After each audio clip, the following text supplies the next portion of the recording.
Sejam todos muito bem-vindos. Você que está aí na sua casa, ligado conosco, já reuniu a sua família, já recebeu a leitura da palavra de Deus e já leu junto conosco. Você que já está aí há algum tempo adorando, exaltando o Senhor.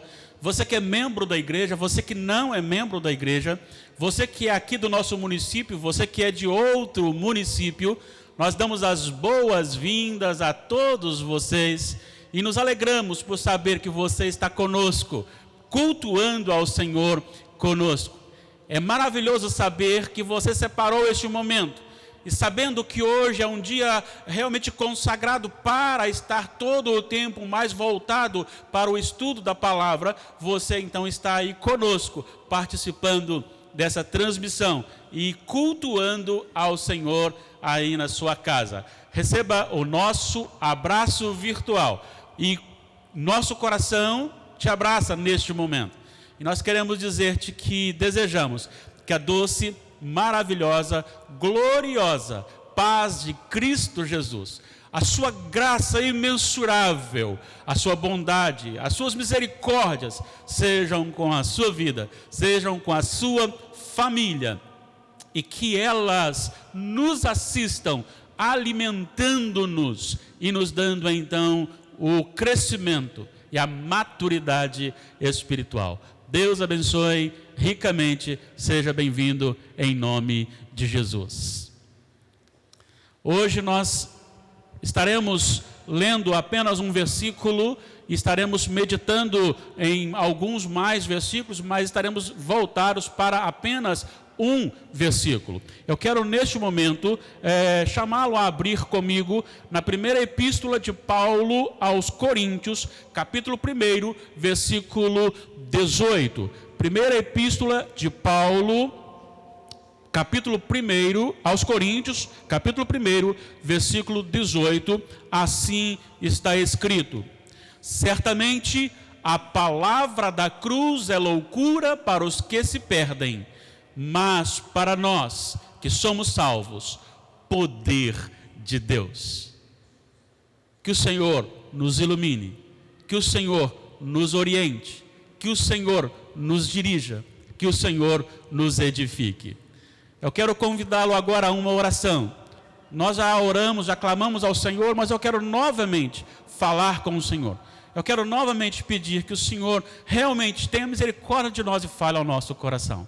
Feche seus olhos e ore comigo. Ó Pai, em nome do Senhor Jesus, Tu que és o Deus Todo-Poderoso, o Senhor que ordenaste o registro desta palavra, inspirando os Teus filhos para que a escrevesse.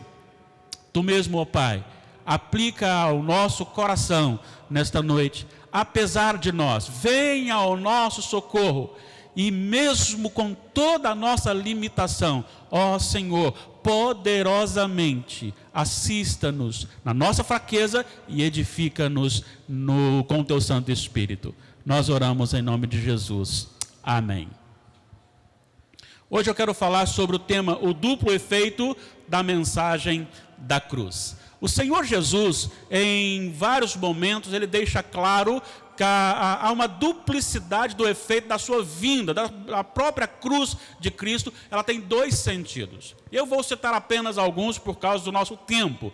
Nós temos, por exemplo, João Batista, quando ele está anunciando que ele não era o Cristo, está lá em Mateus capítulo 3, versículo 11, ele vai dizer então, nos versículos anteriores, que ele não é o Cristo, mas ele vai dizer no 11 que ele não é digno de desatar as sandálias daquele que viria depois dele, referindo-se a Jesus, e vai dizer que este que viria depois batizaria com o Espírito Santo e com fogo. Nós cremos que ali há tanto a posição da salvação na ação soberana, convencedora do Espírito Santo, e há também o juízo sendo simbolizado, tipificado ali então no fogo. Isso está explícito no versículo 2 12. O versículo 12 vai dizer: a sua pá ele a tem na mão, ele ajunta o trigo no celeiro e queima a palha no fogo inextinguível.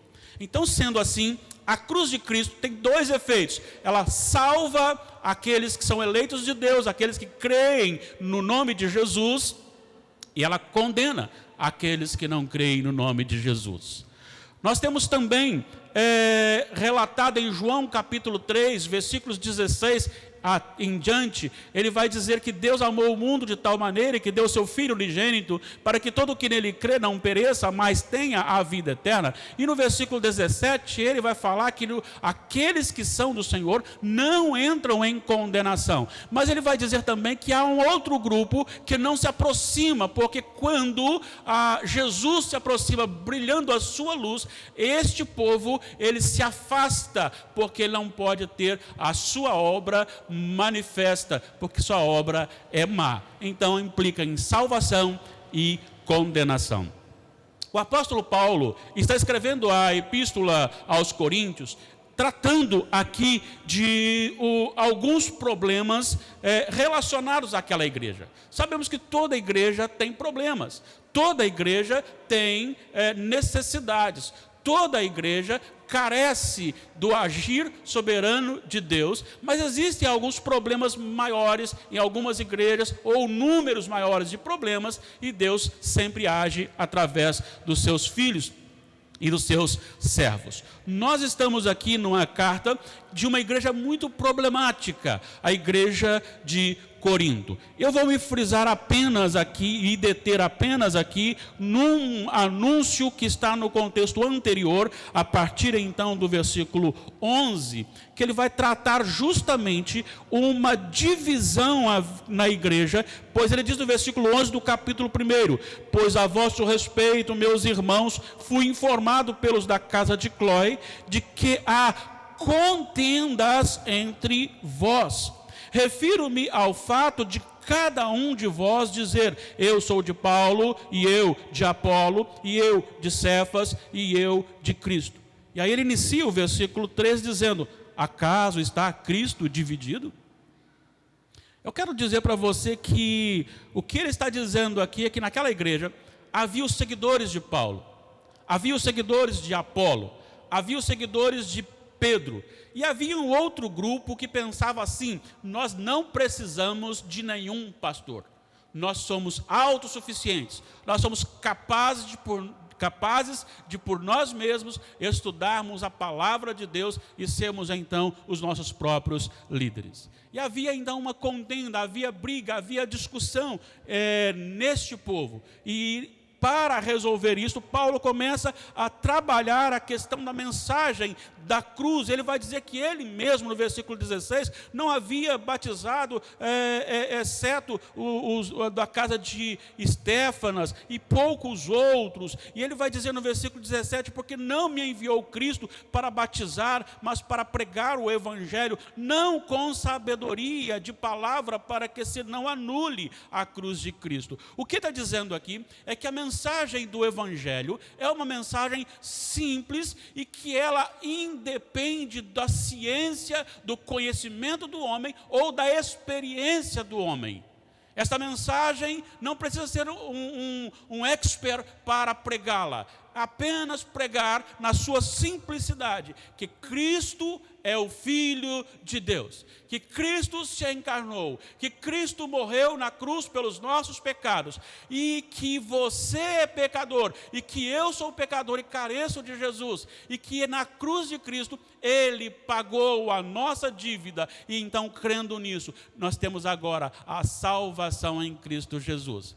Ah, mas isso eu já cansei de ouvir. É verdade, mas é esta a mensagem que Paulo está dizendo, para pregar a mensagem da cruz. É por isso que a mensagem da cruz, dentro da sua composição, ela tem então dois efeitos. Ela tem então o efeito da condenação e da reação daqueles que vão considerá-la como loucura, e vamos ter aqueles outros que vão considerá-la como poder de Deus. Quando nós deparamos aqui, então, com esses textos, nós temos que responder duas perguntas, e é isso que nós propomos aqui neste sermão. A primeira pergunta que queremos responder é: por que a mensagem da cruz é loucura para os que se perdem? Por que a mensagem da cruz é loucura para os que se perdem? A grande questão é que nós, seres humanos, contaminados na nossa natureza, assim quando fomos concebidos em pecado, e como nós nascemos pecadores, desenvolvemos essa natureza pecaminosa no nosso coração. Isso causa em nós uma reação a tudo aquilo que acontece no dia a dia, sempre buscando a nossa própria interpretação e a nossa própria habilidade, o nosso próprio poder de realizar as coisas. E a mensagem da cruz, ela se torna loucura porque ela anula esta sabedoria humana, ela anula a capacidade humana. Paulo apresenta dois problemas aqui relacionados para dizer que por esta razão, então, a mensagem da cruz se torna loucura para os que se perdem. No versículo 22, ele vai dizer que há aquelas pessoas que fundamentam a sua fé nas experiências sobrenaturais. Eles têm que ver acontecer algo sobrenatural para crer. E ele se refere aqui aos judeus. Os judeus pedem sinais. É isso que acontecia com Jesus. As pessoas queriam, as autoridades, os líderes religiosos judaicos, queriam que Jesus fizesse e operasse cada vez mais sinais, sinais e sinais, porque só assim eles creriam no que ele realmente era, o Filho de Deus. E é interessante porque se você observar a história de Jesus, você encontra que muitas pessoas, multidões e multidões, seguiam o Senhor Jesus. Tanto é que no momento em que ele faz a primeira multiplicação dos pães, diz o texto que eram 5.000 homens, fora mulheres e crianças. Imagine bem um homem sendo cercado por uma tão grande multidão como esta. E Jesus, ali em João capítulo 6, ele vai até dizer assim: vocês vieram até mim por causa do pão que eu multipliquei. Então, o que estava por trás do seguir a Jesus, não era por aquilo que entenderam que Jesus seria, ou era, ou é hoje, o Deus Filho, o Salvador do mundo, o Senhor, mas porque Ele fazia milagres. Sabe, hoje nós temos também muitas pessoas que estão correndo atrás de milagres, atrás de experiências. Às vezes ouvimos alguns pregadores que vão dizer assim: aqui nesta igreja Deus usa poder, porque aqui há cura, aqui há milagres, aqui há sinais, aqui há prodígios. E o Evangelho não é isto. O Evangelho não é embasado em cima de sinais e prodígios. Os sinais e prodígios vieram e ainda acontece hoje em determinados momentos para provar e mostrar que aquele mensageiro realmente é mensageiro do Deus vivo. Mas isso não quer dizer que promove conversão de almas. Eu posso citar para você aqui o relato de Jesus em Mateus capítulo 7, versículos 22 e 23, e Jesus tem uma triste notícia para aqueles que estão aí buscando milagres, sinais e coisas do tipo. Olha só o que Jesus vai dizer no capítulo 7 de Mateus, versículos 22 e 23.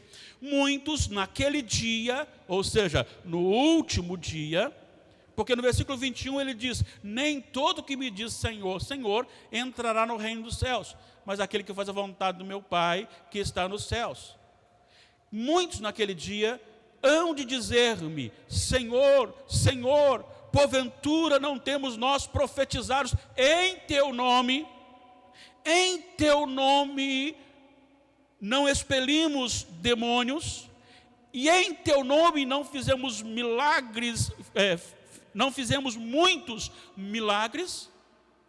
Veja bem, eles estão agora, Jesus está dizendo que no último dia, pessoas chegarão próximos, pessoas que se dizem cristãs, pessoas que se dizem evangélicas, pessoas que têm a habilidade, e ali ele clama e acontece milagres e sinais, demônios saem, que falam e que pregam em nome do Senhor. Estes nesse dia chegarão, no último dia, na presença de Jesus, e o Senhor Jesus então ouvirá deles: olha só, nós temos expelido demônios em teu nome, nós temos pregado em teu nome, nós temos feito muitos milagres em teu nome. Ouça o que ele diz no versículo 23: então lhes direi explicitamente: nunca vos conheci, apartai-vos de mim, o que praticais a iniquidade. É isto que Paulo também está dizendo, que a mensagem da cruz, ela não se fundamenta em experiências sobrenaturais de milagres, de sinais e de curas. Olha o que o mesmo Jesus continua dizendo em Mateus capítulo 24, versículo 24, falando também do último dia. Ele dirá assim: porque surgirão falsos cristos e falsos profetas, operando grandes sinais e prodígios para enganar, se possível, os próprios eleitos. Vejam bem, falsos cristos, falsos profetas, operando, está aqui no versículo 24, operando grandes sinais e prodígios para enganar. E ele vai dizer, se possível, e graças a Deus não é possível, enganar até os eleitos. A razão é confundir aqueles que fundamentam a sua fé nas experiências sobrenaturais, e a mensagem da cruz para estes é loucura. Você falar que o salvo, ele está porque Cristo morreu na cruz, e então você morre com Cristo para todo este material, para esse terreal, para esse carnal, para ele é um absurdo. Mas ele cita também uma outra linha que também está inserida nessa loucura, para quem o evangelho da cruz é loucura. Ele vai dizer justamente para aqueles que são amantes e que fundamentam a sua fé na sabedoria espetacular de grandes oradores. Olha só o que ele diz ainda no versículo 22 de 1 Coríntios, capítulo 1. Ele já disse: judeus pedem sinais, como os gregos buscam sabedoria. A distinção é que os judeus eram mais de experiências, e os gregos eram conhecidos justamente por buscar sabedoria. Olha só o que ele vai dizer no versículo 19: porque está escrito: destruirei a sabedoria dos sábios e aniquilarei a inteligência dos instruídos.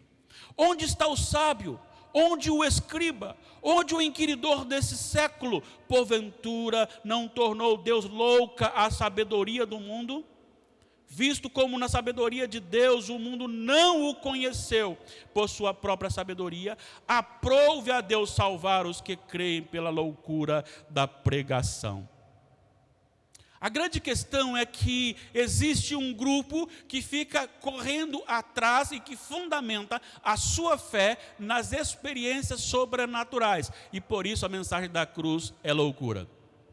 Mas também existe um outro grupo que corre atrás da sabedoria, e também para este grupo uma mensagem simples é loucura. A mensagem da cruz é loucura.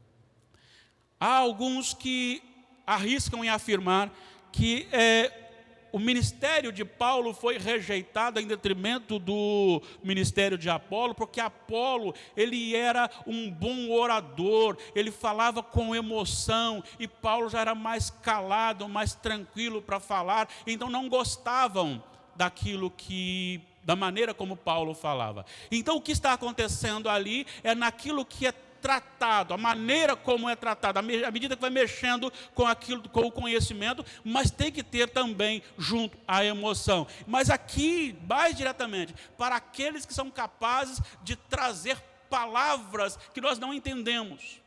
E muitas vezes a pessoa sai do culto dizendo assim: eu não entendi muita coisa, mas foi uma bênção esse sermão. Porque são palavras novas. Isso vai mexendo porque nós queremos aquele que cita o original. Nós queremos aquele que traz uma coisa com palavra um nível muito acima, como aquele que tem um título de doutorado, aquele que carrega vários diplomas, aquele que tem eminência na sociedade, aquele que está numa postura de fama. Nós gostamos de ouvi-los. Dizem que nesta crise de pandemia, acho que nos Estados Unidos, não estou equivocado, a maioria das pessoas que estão cultuando em casa, elas deixam de cultuar junto com a sua igreja local, na transmissão, para acessar os pastores mais famosos. Eu creio que no Brasil também não é diferente. Eu creio que muitas pessoas deixam de estar cultuando junto com a transmissão da sua igreja para buscar outros pastores mais famosos. E às vezes esses pastores famosos falam a mesma coisa que o seu pastor falou, mas porque ele falou, aí sim você toma como uma palavra maravilhosa. Seu pastor falou, não tem muito sentido, já ouvi isto. Eu já ouvi uma certa vez alguém dizer o seguinte: aqui nesta igreja nós não precisamos de pastor, só mesmo para os atos pastorais. São pessoas que correm atrás da sabedoria que o pastor não tem doutorado, então não serve para pastorear aquela igreja. É claro que eu sou a favor de que o pastor estude, e ele precisa estudar, ele precisa crescer, sim, porque tem muitos pastores também que estão estagnados, claro. Mas eu quero dizer para você que o que conduz a sua vida à transformação não pode ser palavras bonitas, ousadas, palavras novas, e principalmente citadas do original. Isto, e para quem busca isto, a simples mensagem da cruz, ela é uma loucura. Eu quero pedir permissão e contar aqui, meus primeiros anos de pastorado, meu primeiro campo, eu trabalhava em 2 igrejas diferentes, uma no município de Lajinha, Igreja Presbiteriana do Centenário, e a outra no município de Mutum, Igreja Presbiteriana de Ocidente. Tempo maravilhoso, povo abençoado. E a Igreja Presbiteriana do Ocidente tem lá, eu não sei se ainda está atuando como presbítero, o José. E o José, ele morava num local muito difícil, de acesso muito difícil. Mas ele tinha uma palavra tão simples, mas uma palavra tão poderosa, que fazia gosto ouvi-lo pregar a palavra de Deus. Por quê? Porque não é quem prega, não é como prega, mas é o que se prega. Aí está a diferença. Eu sou assim um pouco arredio para alguns tipos de manifestações em músicas. E deixei de emitir o meu pensamento, porque isso às vezes machuca aqueles que gostam muito. Mas eu estava vendo alguém que é sério até, e enquanto a pessoa cantava sem o instrumento, os instrumentistas ficavam parados. A hora que entrava os instrumentistas tocando, aí eles pulavam, e aí eu percebi, não quis falar isso com ninguém que estava perto de mim, mas eu percebi que o que levava eles a pular e a manifestar, não era o que se cantava, mas era a melodia que se tocava nos instrumentos. É isso que eu estou falando. Eu estou falando que o que nós temos aqui hoje exposto é que o que causa a transformação na nossa vida não é a maneira que eu prego, não é o pregador, pode ser o maior intelectual deste mundo, ele não tem poder para salvar a sua vida. E se você ficar correndo atrás dele, a mensagem simples da cruz será loucura para você. E se você ficar buscando aqueles milagreiros, você também estará sempre iludido e estará sempre achando a mensagem da cruz uma loucura. Certamente que a palavra da cruz é loucura para os que se perdem. Mas, para nós que somos salvos, poder de Deus. E por que então é o poder de Deus para nós que somos salvos? Porque o que chama a nossa atenção, o que nos prende, o que nos leva e que abre o nosso intelecto não é o pregador, O que abre o nosso coração não são palavras maravilhosas, não são milagres acontecendo, porque quantas pessoas seguiram Jesus, acompanharam Jesus e viram os milagres, e quando Jesus começou a doutriná-las, saíram e foram embora. Só permanece aquele que é atingido pelo Espírito Santo de Deus. Por isso o poder de Deus. Olha o que ele diz: mas nós que somos salvos, a mensagem da cruz é o poder de Deus. Talvez apenas uma fala em dizer: você é pecador, Jesus morreu na cruz para lhe salvar. O Espírito Santo pega esta palavra e aplica destruindo o coração de pedra e formando um coração de carne, uma nova natureza, uma nova vida. É por isso que eu não canso de pregar a mesma mensagem: só Jesus e mais nada. É por isso que eu repetirei as mensagens aqui, domingo após domingo, a mesma mensagem, com o mesmo conteúdo, esperando que o Espírito Santo faça uma nova mensagem com um conteúdo vivo para o seu coração, para o nosso coração. Porque a mensagem da cruz, para aqueles que são salvos, ela não depende do que vai ser visto, do que vai ser realizado, ou daquilo que vai ser ouvido, mas aquilo que realmente contém vida. Porque o Espírito Santo é aquele que convence o mundo da justiça, do juízo e do pecado. João capítulo 16. Sem o Espírito Santo não há salvação. Lembra o texto que eu citei de Mateus capítulo 3, versículo 11? Aquele que vem depois de mim, ele vos batizará com o Espírito Santo. Porque é o Espírito Santo que me convence que eu sou pecador, que eu sou incapaz, que eu não posso alcançar a salvação por mim mesmo. É Ele que me aponta para Jesus, é Ele que lança luz no ato sacrificial de Cristo. É Ele que me aponta que a cruz se tornou o lugar mais alto da manifestação do amor de Deus.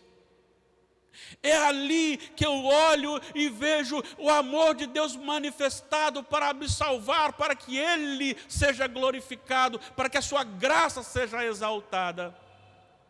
É ali quando Jesus, Deus Filho e Deus Pai e Deus Espírito Santo entram então numa aliança na eternidade. E quando Jesus nasce enviado pelo Pai, o Filho enviado pelo Pai e habilitado pelo Espírito Santo, ele não só morre na cruz, mas ele obedece o Pai, ele morre na cruz e ele é ressuscitado, porque naquela cruz ali recebemos o grande e maravilhoso amor de Deus, porque ali está fincado o meu pecado, porque ali está fincado todo o pecado de todo aquele que crê em Jesus. Porque na cruz não existe nenhuma possibilidade mínima de alguma coisa ficar ainda pendente.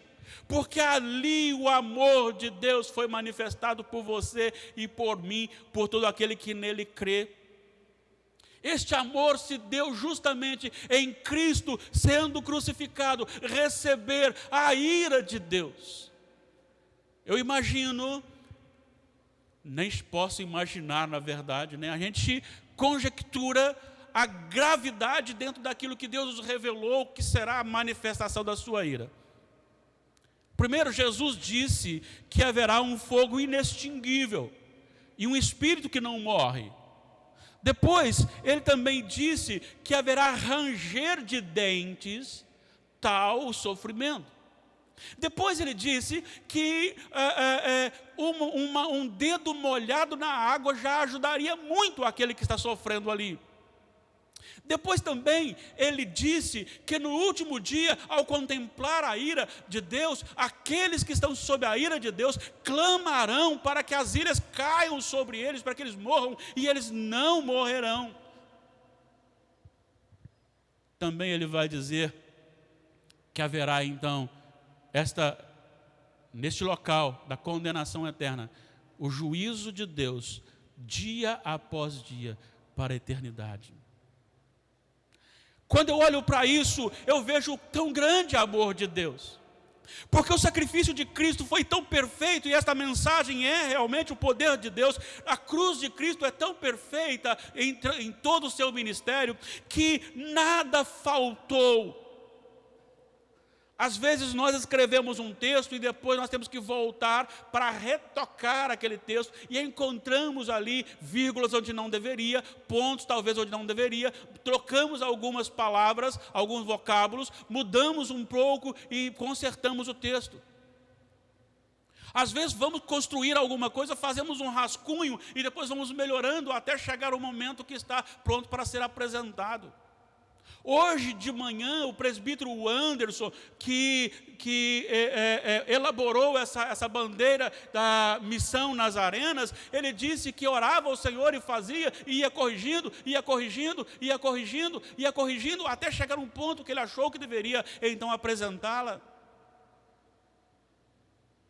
Quando eu vou preparar o meu sermão, eu leio, releio, leio de novo, escrevo, desmancho, escrevo de novo, busco aqui, busco ali, oro ao Senhor, e sempre alguma coisa precisa ser mudada. E aí quando eu prego aqui, e chego em casa e digo, olha, eu precisava ter falado sobre isso também. Ou não deveria ter falado dessa forma, errei, porque somos humanos. Mas a cruz de Cristo não, ela é o poder de Deus, porque ali, cabalmente, todo o meu pecado, tudo do passado, do presente e do futuro, já estão cobrados em Cristo Jesus. É perfeição de sacrifício, deste amor de Deus.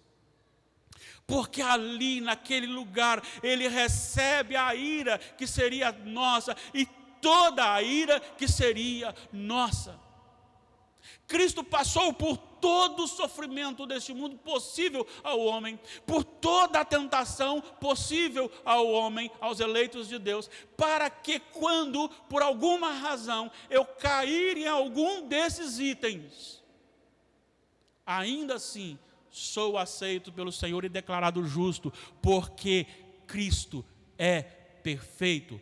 A cruz de Cristo é perfeita no seu amor, e aí então todo aquele que crê, todo o eleito de Deus experimenta. Então, para nós que estamos sendo salvos, é o poder de Deus.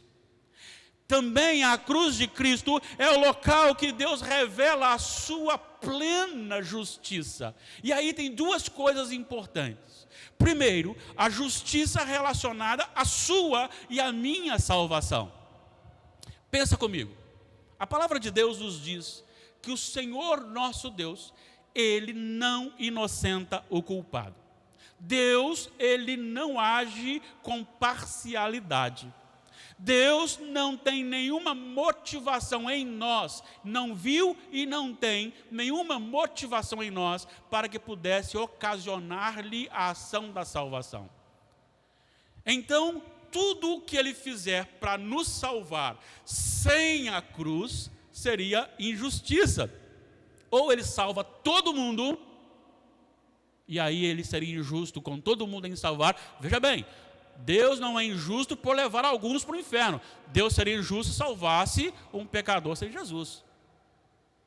Sendo assim, a justiça dele ministrada na cruz foi justamente para que aquele que é o filho dele viesse e não só pagasse o preço, mas se tornasse não só o sumo sacerdote, nos apresentando a Deus, mas o próprio sacrifício para nos tornar então justos, declaradamente justos, e agora então santos para a glória de Deus. Então a cruz é lugar da justiça. Só não entende isso aquele que vive atrás de experiências, aquele que vive atrás de sabedoria. Mas a palavra de Deus nos diz que a cruz, a mensagem da cruz, a palavra da cruz é poder de Deus, porque nela temos o amor de Deus e nela temos também a justiça de Deus ministrada. Como eu disse já nesse sermão, plenamente.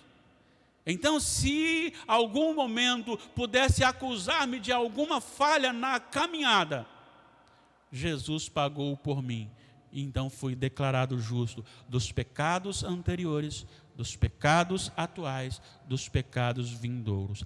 Ainda que eu não ame de forma alguma pecar, e que o pecado me cause tristeza, e me traga tristeza ao coração. A cruz de Cristo é o poder de Deus para nós, porque ela manifesta o amor de Deus e manifesta a justiça de Deus. Só que esta cruz também, essa justiça também, ela vai apontar para condenar todo aquele que não está em Jesus. Porque para ser salvo, todos nós temos a mesma natureza. Todos nós merecemos o mesmo destino, a perdição, a condenação eterna. Cristo veio, morreu e recebeu a ira para que todo que nele crê não pereça. Então é necessário crer em Jesus.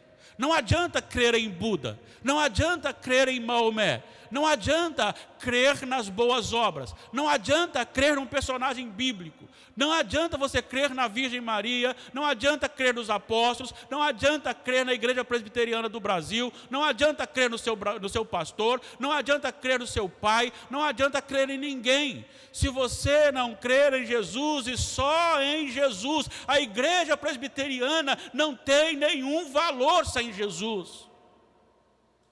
O pastor, por mais santo que ele esteja, por melhor que ele viva neste mundo, o seu líder religioso, aquele que você olha e diz, queria ser como Jeremias. Se Jeremias não cresce em Jesus, na promessa de Deus, ele também seria condenado. E ele não pode nos dar salvação. A palavra da cruz, ela é exclusivista, só Jesus, só o ato da cruz. E quando eu digo ato da cruz, eu digo nascimento, ministério, morte, ressurreição, ascensão e a intercessão de Jesus por nós hoje, o ministério completo.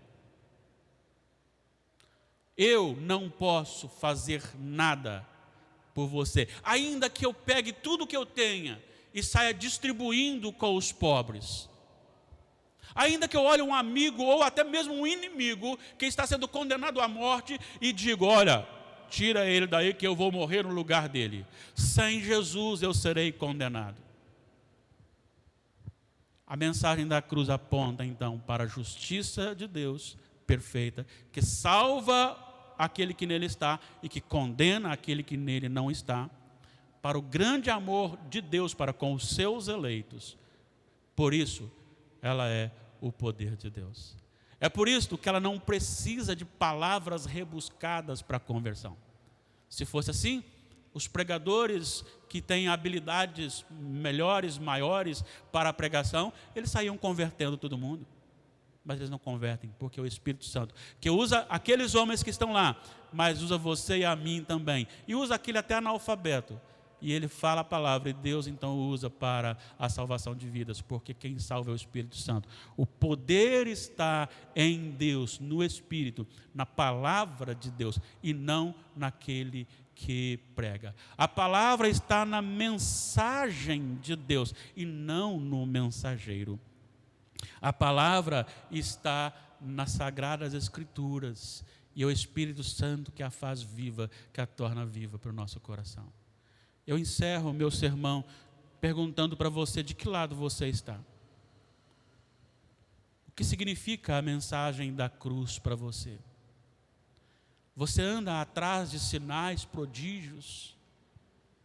Você anda atrás de revelações fora da Bíblia? Aqueles movimentos que parece que há uma animosidade, uma emoção à flor da pele, fogo caindo do céu. Você anda atrás dessas manifestações de experiências sobrenaturais para fundamentar a sua fé? Se você está agindo assim, atrás de campanhas aqui, ali e acolá, a mensagem da cruz é loucura para você. Se você é seguidor de líderes, de pastores, se você busca aqueles que que trazem uma mensagem bonita, com palavras bonitas, ainda que não seja tão compreensiva, e que crê que esses são capazes de trazer, então, somente eles, são capazes de trazer uma transformação, a mensagem da cruz será loucura para você. Mas se você crê que Deus pode usar o sábio quando Ele quer, e que Deus pode usar o analfabeto quando Ele quer, porque o poder não está no pregador, mas está na pregação. Não está naquele que emite a palavra, mas na palavra emitida. Não está no missionário, mas está no Deus da missão. Se você crê que o Espírito Santo é aquele que pode transformar a vida, então para você a mensagem da cruz é poder de Deus. Quando os apóstolos ali estão para visualizar a ascensão de Jesus, o Senhor Jesus diz para eles assim: recebereis poder ao descer sobre vós o Espírito Santo. Só sereis minhas testemunhas, porque o Espírito Santo descerá em vós. Esta é a mensagem da cruz, é o poder de Deus. Se você crê que você não merece nem mesmo pronunciar o nome de Deus, por isso você então vai à presença dele no nome de Jesus. Se você olha para aquele que está sem Jesus e diz: se não fosse a graça de Deus, eu estaria ali, porque assim mereço, o meu merecimento é a condenação eterna, mas Cristo Jesus morreu por mim. Deus me amou de tal maneira que deu seu Filho para que, crendo nele, eu não pereça, mas tenha a vida eterna. E se você se alegra e glorifica a graça de Deus com a sua vida transformada, quer dizer então que o Evangelho, a mensagem da cruz, é para você poder de Deus. De que lado você está? Eu quero que você desligue-se de todo ser humano que possa lhe oferecer alguma coisa e comece a depender somente de Jesus Cristo e do seu ministério. Só há salvação em Jesus. Glórias a Deus por isso. É por isso que eu digo: ainda que venha coronavírus, ainda que gafanhotos possam surgir, ainda que tantas outras pragas possam acontecer, ainda que as nossas autoridades lutem com toda a garra e força para destruir os princípios, os valores cristãos, ainda que haja perseguição física para nós aqui no Brasil, ainda que me tirem todo o pouco de bens que tenho, ainda que me tirem a família, ainda que me tirem a liberdade e por fim me tirem a vida, nunca poderão me tirar a vida eterna em Cristo Jesus, porque ela não depende de mim, ela depende de Cristo, que é perfeito. Por isso, certamente que a palavra da cruz é poder de Deus para a nossa vida e para o nosso coração. Creia assim, entregue seu coração a Jesus e viva para a glória dele, em nome do Senhor Jesus. Vamos orar. Logo em seguida estaremos impetrando a bênção e estaremos terminando com o amém tríplice. Senhor, graças te damos porque tu nos revelaste, ó Deus, o poder do Senhor Salvador. E esta revelação não veio através de palavras bonitas, rebuscadas, e nem veio também por palavras mal faladas. Ela não veio porque o pregador era doutor, e nem porque o pregador era analfabeto. Ela veio em nosso coração e transformou, porque o que transformou a nossa vida é o poder da palavra de Deus, é o Espírito Santo em nós. Louvado sejas, porque, Senhor, é tão simples assim. É tão simples porque não depende da ciência, não depende do homem, não depende de mim, depende só do Senhor revelar ao nosso coração, assim como revelaste a graça maravilhosa de Cristo Jesus. É por isso que para nós, ó Deus, esta mensagem aqui é loucura para aqueles que se perdem, ó Deus, porque muitos buscam experiências sobrenaturais, outros buscam sabedoria, mas para nós buscamos tão somente o mover do Espírito Santo, que é capaz de salvar qualquer coração que tu quiseres salvar. E é crendo nisso, Senhor, que eu clamo para que este poder salvador agora, se há alguém nos ouvindo que ainda não tem essa transformação, eu creio que o Senhor pode colocar vida nesse coração e salvar esta vida. Eu clamo por salvação por tantos que nos ouvem. Eu clamo por tantos que estão apagados espiritualmente, para que sejam reavivados no Senhor. Eu clamo por mim, eu clamo por nós, para que o nosso coração, Senhor, seja vivo, que haja contentamento, que haja alegria, e que olhemos para a cruz, e ao olhar para a cruz, contemplamos o poder do Senhor, o poder do Evangelho, o poder salvador, o poder libertador. Tudo isso glorifica a Tua graça e exalta a Tua graça. Se não fosse a Tua graça na minha vida, Senhor, eu estaria agora perdido e adorando, amando a prática do pecado. Se não fosse a Tua graça neste coração que me ouve agora, que está na Tua presença, se não fosse o Espírito Santo do Senhor, o agir do Senhor, a redenção do Senhor, este coração também se deleitaria na pior prática do pecado, se alegraria com a pior prática do pecado.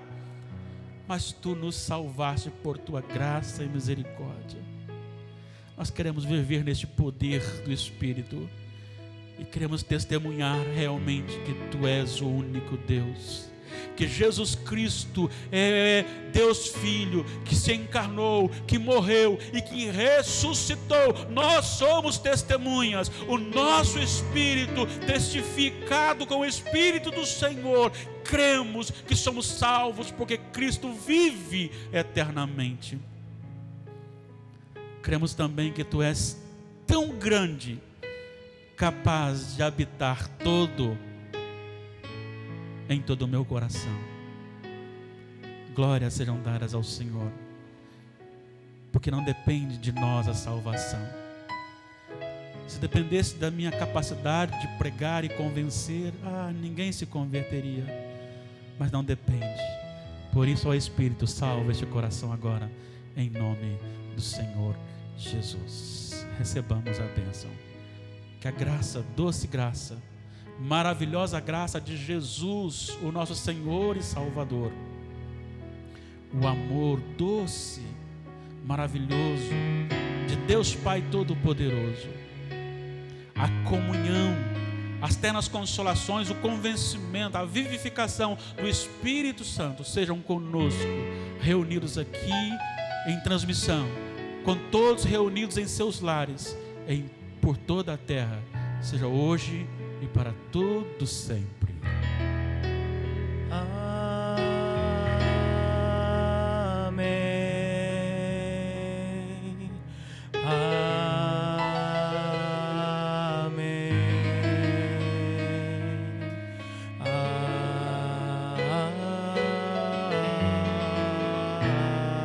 Amém. Deus abençoe a sua vida. Tenha uma semana na presença do Senhor. Amém.